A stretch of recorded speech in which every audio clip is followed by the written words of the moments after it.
Hello, my name is Russell Streitz, and today I am going to be presenting a paper titled Revisiting Automotive Attack Surfaces, A Practitioner's Perspective.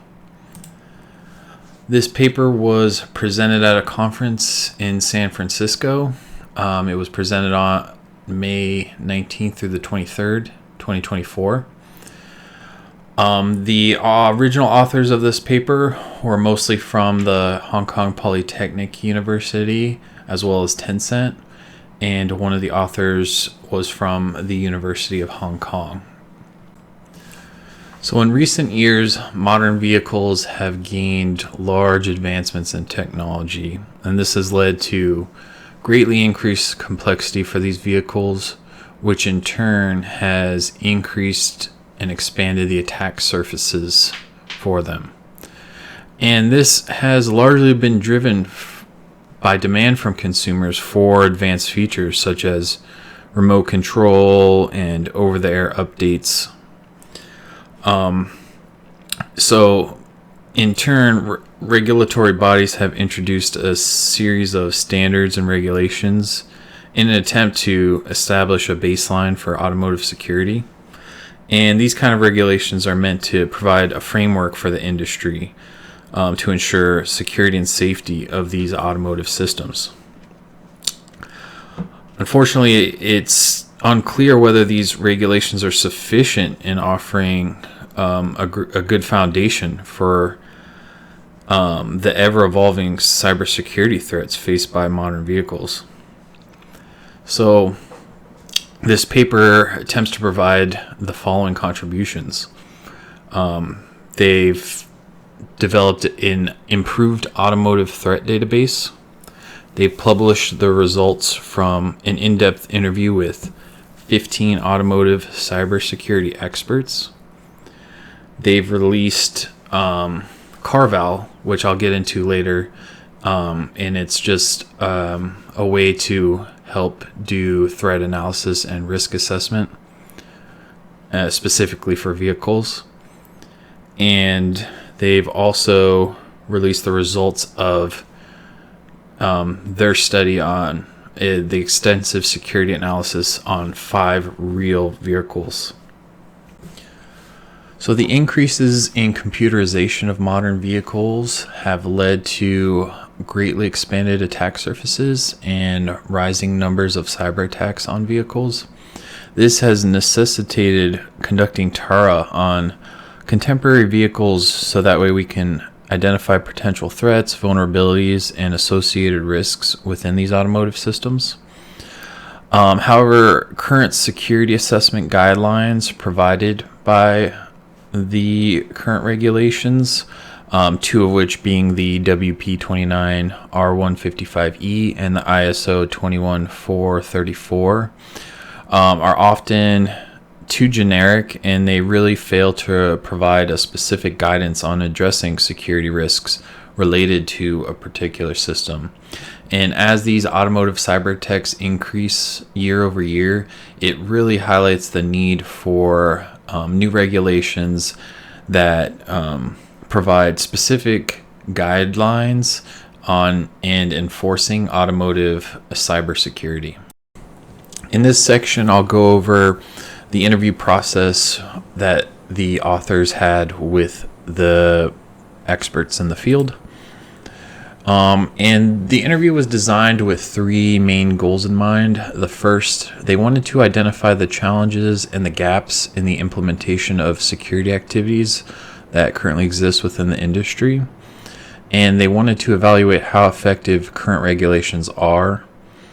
They also wanted to explore the limitations, and they were also hoping to get recommendations from the experts for enhancing existing regulations.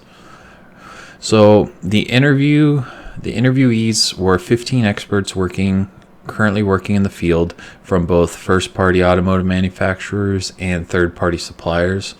On average, the 15 experts had 6 years of industry experience in the security field. Some of the roles included TARA, security testing, project management, and regulation study. The interviews were conducted through online meetings, and essentially the interviewer would share the screen to display the interview protocol and related materials to the interviewees. Both audio and video of the interview screen were recorded for further analysis.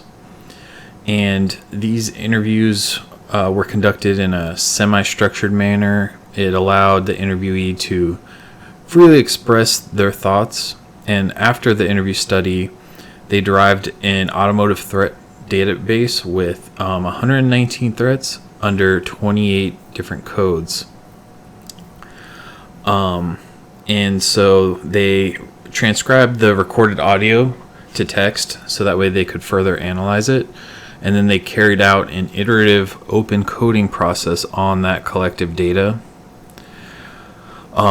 Two authors separately performed multiple rounds of iterative open coding on all the interview data.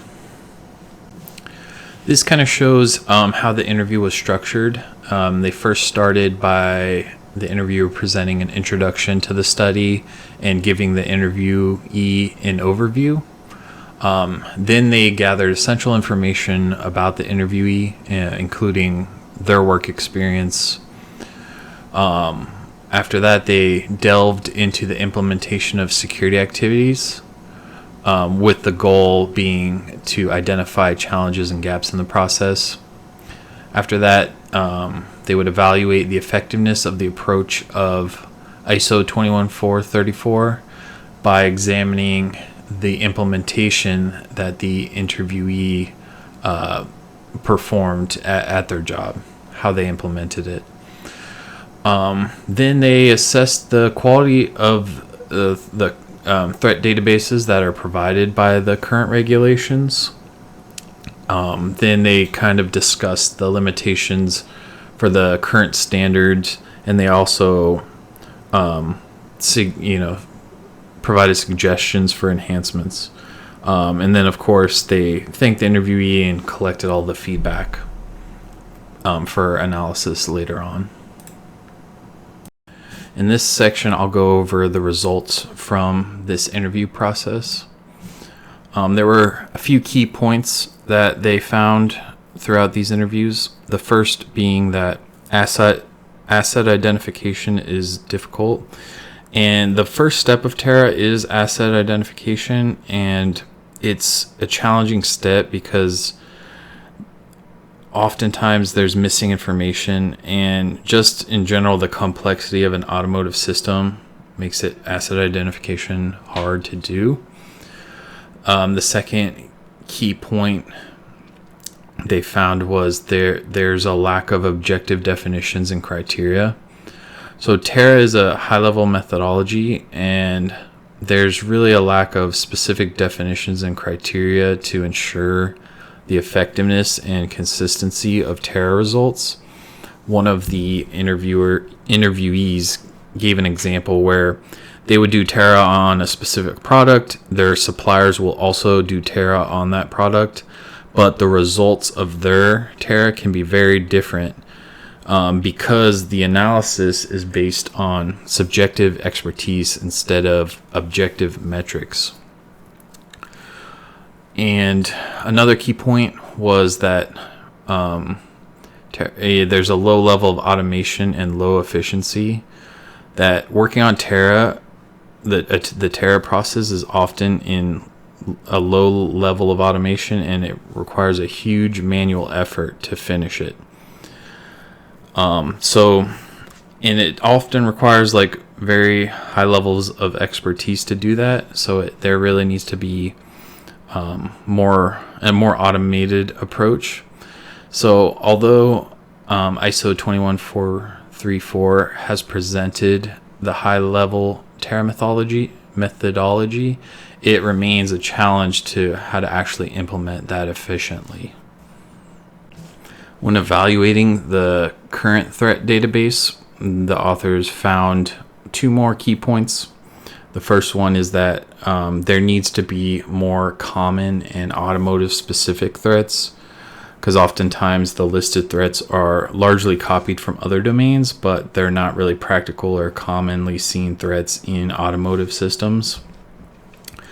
The other thing that they did was they asked the experts to evaluate the quality of threats in current regulations from 5 different metrics, including, the attack description, the root cause of the threat, the security testing approach to identify the threat, and the mitigation. And overall, the experts were extremely unsatisfied with the level of quality of the current threats in the threat database.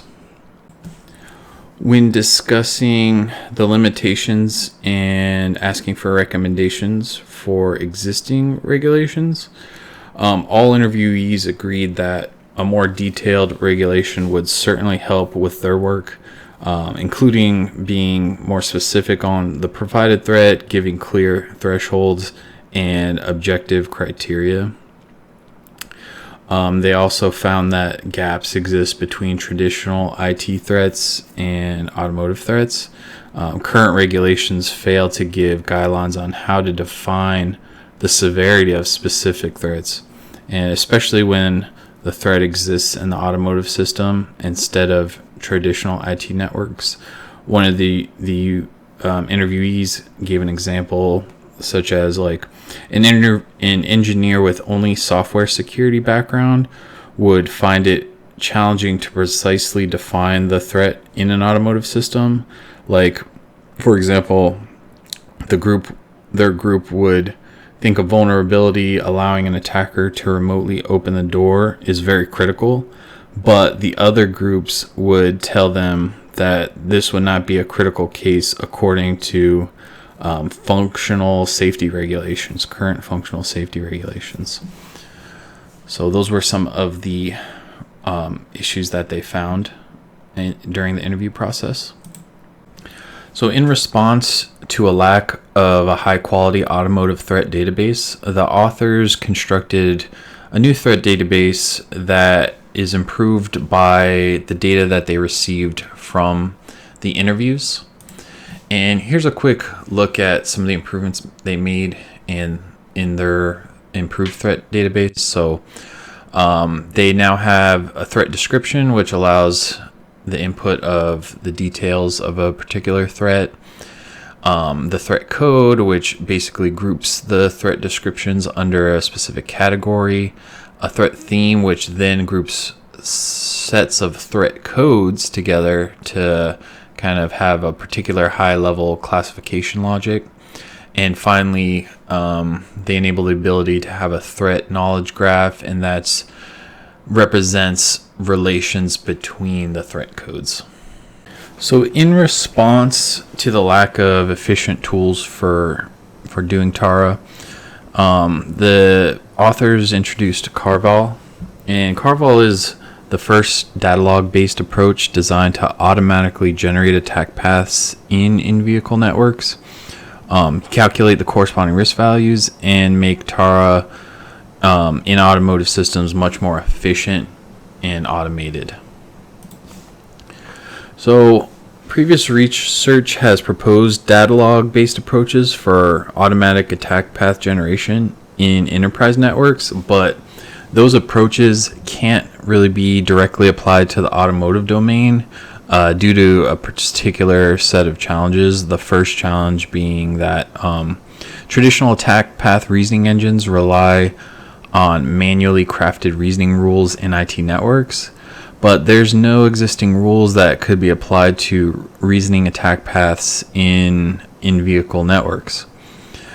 Secondly, unlike enterprise networks where every node is treated as a host with an identical set of rules, an IVN can consist of ECUs, which are electrical control units, and each one has a various hardware and software settings. So also thirdly, previous works only discussed how to calculate the feasibility of specific attacks in the attack path, and they really failed to consider the attack impact, and that kind of leads to an incomplete output in the specific automotive system. So the solutions the authors found were first to construct a reasoning rule set and define cybersecurity attacks based on the threat database they collected from those industry experts. Then they introduced a hybrid model. It combines both the bus model that represents the broadcasting nature of the in-vehicle bus with the star model that represents the up-to-date gateway design. And this model can really accurately represent the IVN model and contribute to correct reasonings of attack paths. And third, they enhance the reasoning engine by calculating the attack impact of every node on the path, and they also, in addition to the attack feasibility as well. So that's an improvement specifically for automotive systems. Here's a quick look at the workflow for Carvol. Carvol takes in 4 inputs, the first being the attack goal, where the attacker's trying to get, the attack entry, the entry point of where the attack will begin, the vulnerability set, which includes a set of vulnerabilities that could lead to specific attacks, and finally the vehicle configuration, basically vehicle specific information that you're from the vehicle you're trying to attack, essentially. Carvol then initiates a data log reasoning once it has these inputs, and it will determine a feasible attack path from the attack entry to the attack goal. It also performs risk value calculations for the feasibility and the impact of the attacks. The authors applied Carvol to 5 real cars to show how Carvol can be used to assist the security analysis of vehicles and to exploit realistic threats. The 5 vehicles that they chose for this experiment were a Tesla, a BMW, a Roe, a Mercedes-Benz, and the last car, car E, was an anonymous car because at the time of publishing the paper, that car had not been patched yet. So those were the 5 cars. In order to get the topology of the vehicles, the authors used professional diagnostic tools, and once they did that, they were able to see and discover how the ECUs are connected to get an overview of the vehicular architecture. These derived topologies basically are the vehicle configurations, which is that one input for Carvol. Carvol was able to craft several attack paths on these vehicles. The first path was from the in-vehicle infotainment browser to the BCM. They were able to use this generated attack path to attack the cars A, B, and C. And they were able to do this by sending malicious web pages to the IVI browser. Then they were able to obtain code executions on the IVI. Then they compromised the interface from the IVI to the in-vehicle network. And then by crafting bypass messages, they were able to make the gateway transmit those messages to the BCM ECU. And this allowed for remote vehicle control. And this attack path just kind of demonstrates how Carvol can infer the multi-stage attack in complex IVN architecture. And it shows that there is significant potential threat in in-vehicle infotainment software. The second attack path that was demonstrated involves a replay attack, and it was initiated from the official mobile app, and it was used to gain control over the vehicle's BCM. Essentially, they were able to analyze the application code of the official app and recover the authentication process between the app and the TCU.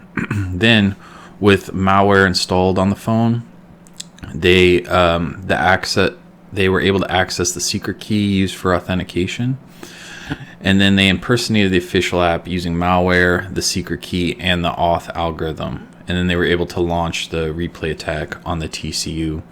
This was validated on car C, and some of the things that they found out from this attack was that the secret key was set to only update every 3 months, and the code in the APK wasn't encrypted. The actual auth algorithm that is used wasn't encrypted either.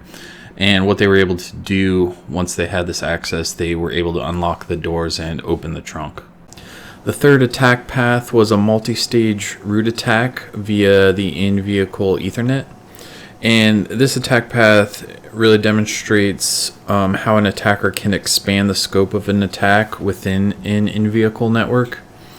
So they first conducted extensive security analysis on the IVI, and they were able to obtain code execution via the browser's attack surface. And then they further gained root code execution by exploiting a vulnerability in the outdated OS implementation. After that, they identified that the IVI and the APE communicate using an unencrypted UDP protocol. And by exploiting a vulnerability in the APE's update process, they were able to execute the code in the APE. After that, they compromised the authentication within the APA and obtained root code execution in the APE. This was validated on car A, and it really just shows that an attacker can exploit in-vehicle vulnerabilities to gain root access to another ECU, in this case the APE, and that has no direct communication channel with external clients. This next attack path actually utilizes the backend server to control the car. So the TCU is the telematics control unit, and it's responsible for remote communication, including transmitting messages with the mobile app and the backend server. So they first performed some reverse engineering on the firmware dumped from the TCU and identified that the certificate used to establish authenticated connections with the intranet server, it's hard-coded in the firmware, and that could be directly accessed. So they obtained the server shell by exploiting an SSRF vulnerability. And once they had that, they further analyzed how the server sends commands to the TCU and can successfully send control commands to any vehicle by its VIN. Ultimately, it invokes control on the BCM, and this attack path basically originates from the cloud, goes to the TCU, and then bypasses the gateway so that way it can reach the BCM. And this was validated and exploited on car D. And it just goes to show that even a backend server is an attack surface for these modern vehicles. The final attack path shows how you can gain control of the BCM from a malicious application that's installed in the in-vehicle infotainment system. Essentially, for this one, they identified car E as having implemented Android OS for the IVI, and that it allowed users to install Android applications. Once they had that, they identified a vulnerability that allowed them to launch a man-in-the-middle attack and inject a malicious app into the IVI. That malicious app contained code to root the IVI using another vulnerability. And finally, they were able to invoke vehicle controls on the BCM, and some of that included unlocking the doors and opening the trunks. And this just goes to show that the IVI definitely needs to be locked down and is vulnerable to these type of attacks. So in summary, these attack paths show how Carval can aid in security testing, because it automatically generates these attack paths and you can implement them. It also shows just the range of attack surfaces in modern vehicles, and it's just going to keep getting worse and worse as more and more technology is implemented into the automotive industry and how rapidly it changes. The other thing it shows is how Carval can automatically reason these attack paths in the face of these increasingly complex in-vehicle networks.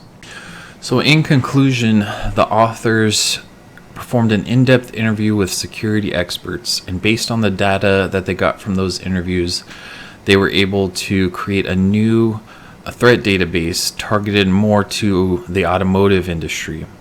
And with this new data, they developed Carval, which assists in doing TARA on automotive vehicles, because it can automatically generate attack paths that can then be used to exploit these vulnerabilities in these vehicles.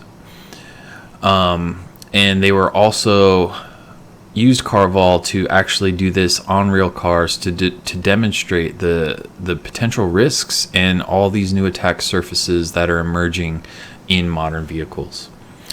That's it for my presentation. If you have any questions, please feel free to ask, and have a great day.